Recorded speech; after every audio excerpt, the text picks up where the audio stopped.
Hi, it's Jeremy Morris with some classic 70s, early 70s prog psych rock. How many of you remember the band Sugarloaf? This is their debut album. It came out in 1970. It had a big hit on it called Green-Eyed Lady. And the song is kind of a mysterious sounding piece of music. And it's a bit progressive. A lot of time changes and different things going on. This band featured a lot of use of keyboards, and especially the Hammond organ, which is kind of a lost art. If you listen to a lot of the early 70s bands, they used a lot of Hammond organ, and you just don't hear that much anymore. But this band, from Denver, Colorado, they were formed in 1968. And the original name of the band, before they changed it to Sugarloaf, is they were called Chocolate Hair. So I want to ask you a question. Do you think it was a good idea that they changed their name from Chocolate Hair to Sugarloaf? I think it was a very good idea, because if they hadn't changed the name to Sugarloaf, we might not be talking about them today.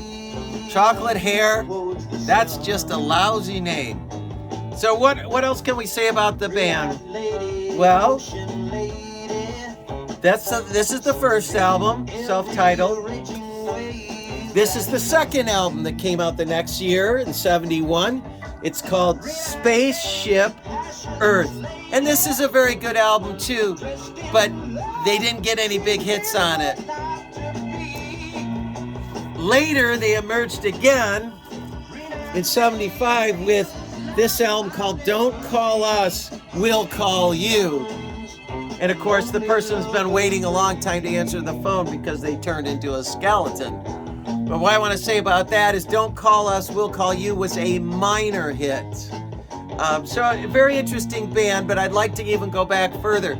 So before they were called Chocolate Hair, the guys in Sugarloaf were involved in another band in 1968, a psychedelic album, very rare. They were in a band called the Moonrakers.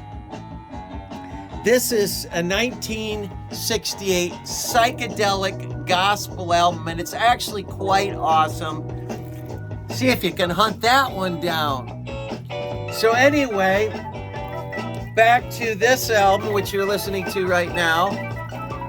Right now you're listening to a Hammond organ solo.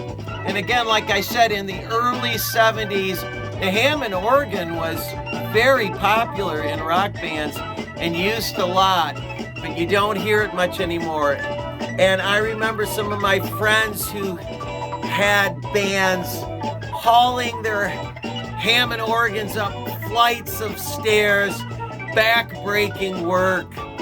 It was just a difficult thing. I think that's why you don't see many bands using them anymore.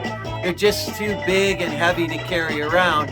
But it is cool to hear this sound, and if you like what you're hearing, if you don't already have this, check this album out. I think it's a good adventure, very improvised, a lot of jamming going on. It's fun to listen to. See you next time.